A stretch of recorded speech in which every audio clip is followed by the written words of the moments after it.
Hello everyone, welcome to our channel. Very good evening. So RPF SI and constable 9th day మీరు ఏం చదవాలి అనే topic మనం discuss చేద్దాం. అండ్ 8th డే మీరు ఎంతవరకు చదివారు అనే దానిపై కొన్ని ప్రశ్నలు కూడా అడుగుతాను. మీరు ప్రతి ఒక్కరు కూడా వీలు చూసుకొని ఒక ఆన్సర్ తెలిసిన ఒక్క ఆన్సర్ అని చెప్పండి. సో చాలామంది నెగ్లెక్ట్ చేస్తూ ఉన్నారు. ఫస్ట్ డే ఉన్నంత ఇంట్రెస్ట్కి ఆన్సర్స్ చెప్పడానికి మీకు డే బై డే తగ్గిపోతూ ఉంది. సో తగ్గనీయకుండా చూసుకోండి, ఫాలో అవ్వడానికి ప్రయత్నం చేయండి. అండ్ మన యొక్క యాప్ లాస్ట్ బెంచ్ సభ అనే యాప్ని డౌన్లోడ్ చేసుకోండి. లింక్ డిస్క్రిప్షన్లో ఇచ్చాను. టెలిగ్రామ్ ఛానల్లో కూడా జాయిన్ అవ్వండి. దాని యొక్క లింక్ కూడా మీకు డిస్క్రిప్షన్లో అవైలబుల్ ఉంటుంది. సో మన యొక్క యాప్లో జీకే కంప్లీట్ అయిపోయింది, 100 రూపీస్. ఇండియన్ పాలిటీ కంప్లీట్ అయిపోయింది, 100 రూపీస్. కెమిస్ట్రీ 80% అయిపోయింది, 100 rupees. Science school books 100 rupees. Arithmetic railway base మీద మాత్రం ప్రిపేర్ చేయడం జరిగింది.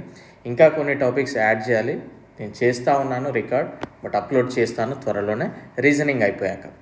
And railway course 500 rupees. Definitely మీ యొక్క సక్సెస్కి ఇది ఖచ్చితంగా ఉపయోగపడుతుంది. ప్రతి ఒక్కరు కూడా తీసుకోవడానికి ప్రయత్నం చేయండి.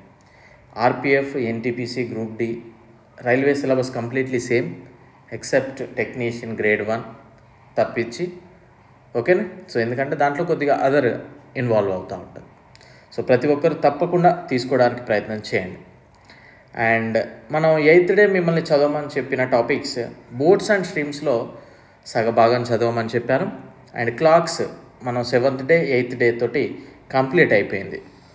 అండ్ ఇంపార్టెంట్ అమెండ్మెంట్స్ కూడా మనకి 7th డే 8th డే తోటి కంప్లీట్ అయిపోయింది.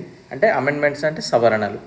అండ్ ఫిజిక్స్ ఫార్ములాస్ కూడా చదవండి అని చెప్పాను. ఆల్రెడీ మనం ఫిజిక్స్కి సంబంధించి యూనిట్స్ అండ్ డైమెన్షన్స్ చదవండి అని చెప్పాను. సో కొద్దిమంది ఆన్సర్ చేశారు, థ్యాంక్ యూ. సో ఇప్పుడు మనం 8th డేకి సంబంధించి క్వశ్చన్స్ అయితే చూద్దాం. ముందుగా క్లాక్స్.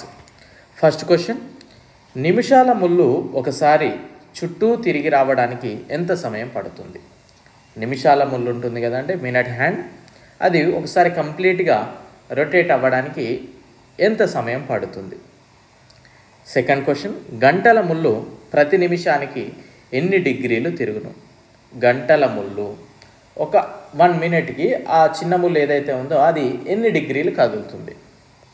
థర్డ్ క్వశ్చన్, గంటల ముళ్ళు నిమిషాల ముళ్ళుల మధ్య కోణం 90 డిగ్రీస్ ఉండేలా రోజుకి ఎన్నిసార్లు కలుస్తాయి? అండ్ ఫోర్త్ క్వశ్చన్, 15 నిమిషాలలో నిమిషాల ముళ్ళు ఎంత కోణం కదులుతుంది? ఫిఫ్త్ క్వశ్చన్, టైం 10:20 అయినప్పుడు ఆ 2 ముళ్ళుల మధ్య కోణం ఎంత? అంటే మినిట్ హ్యాండ్, అవర్ హ్యాండ్ మధ్యలో ఆ కోణం ఎంత? సో ఇక్కడ మీరు కొద్దిసార్లు కన్ఫ్యూజ్ అవ్వద్దండి. సపోజ్ ఇక్కడ 10:20 అనుకోండి, కొద్దిమంది ఆన్సర్ ఇది చెప్తారు ఈ కోణం, కొద్దిమంది ఇది కూడా చెప్తారు, 2 కరెక్టే, ఓకేనా. నెక్స్ట్ క్వశ్చన్, 4 మరియు 5 గంటల మధ్య 2 కోణాలు ఎప్పుడు ఏకీభవించును? సెవెంత్ క్వశ్చన్, 7 మరియు 8 గంటల మధ్య 180 డిగ్రీల కోణంలో ఎప్పుడు ఉండును? సో 7 క్వశ్చన్స్కి ఆన్సర్ తెలియజేయండి. నెక్స్ట్ వన్, రాజ్యాంగములో ఎన్నవ భాగము ఎన్నో ప్రకరణ రాజ్యాంగ సవరణ గురించి తెలియజేస్తూ ఉంది? సెకండ్ క్వశ్చన్, రాజ్యాంగ సవరణకి సంబంధించిన బిల్లును ఎక్కడ ప్రవేశపెట్టరాదు? ఎక్కడ ప్రవేశపెట్టరాదు? సో ఇది చాలా జాగ్రత్తగా అబ్జర్వ్ చేయాలము.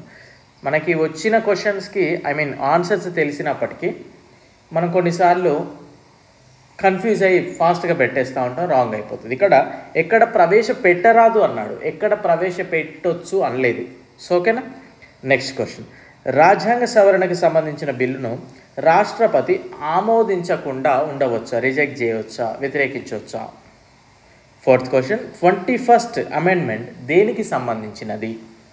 ఫిఫ్త్ క్వశ్చన్, ఆస్తి హక్కును ప్రాథమిక హక్కుల నుండి తొలగించిన సవరణ ఏది? అంటే ఈ సవరణ రాకముందుకు ఆస్తి హక్కు ప్రాథమిక హక్కుల నుండి ఉండేది, ఓకేనా. సిక్స్త్ క్వశ్చన్, 52nd అమెండ్మెంట్ దేన్ని తెలియజేస్తూ ఉంది?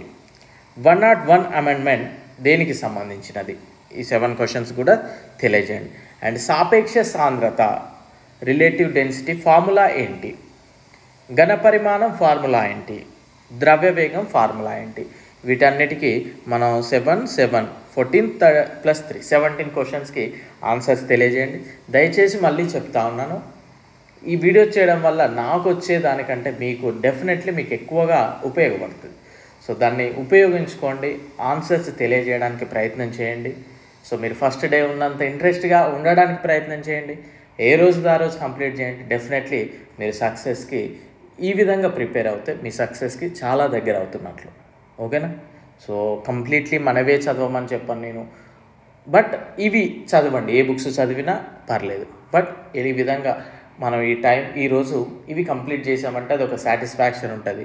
సిలబస్ కంప్లీట్ అయిపోతూ ఉందనే ఒక భరోసా ఉంటుంది కనుక పాటించండి దయచేసి. ఓకేనా? వీడియో లైక్ చేయండి, షేర్ చేయండి. అండ్ 9th డే మనం చదవాల్సింది బోర్డ్స్ అండ్ స్ట్రీమ్స్తో ఈ రోజుతోటి కంప్లీట్ చేసేయండి. Very easy topic. And figure matrix రీజనింగ్లో చదవండి. అఫీషియల్ లాంగ్వేజెస్ అధికార భాషలు చూడండి. అండ్ టైగర్ రిజర్వ్స్ కూడా చదవడానికి ప్రయత్నం చేయండి. సో ఇవి చదివండి. డెఫినెట్లీ మీరు సక్సెస్కి దగ్గర అవుతూ ఉన్నారు. ప్రాపర్గా ప్రిపేర్ అవ్వడానికి ప్రయత్నం చేయండి. ఖచ్చితంగా చదువుతారని ఆశిస్తూ ఉన్నా. సో నాకు వచ్చేదానికంటే కూడా మీరు పర్ఫెక్ట్గా సెట్ అయ్యి అన్న మీ వల్ల మేము సెట్ అయ్యామంటే నేను చాలా హ్యాపీ ఫీల్ అవుతాను. ఓకేనా? So I wish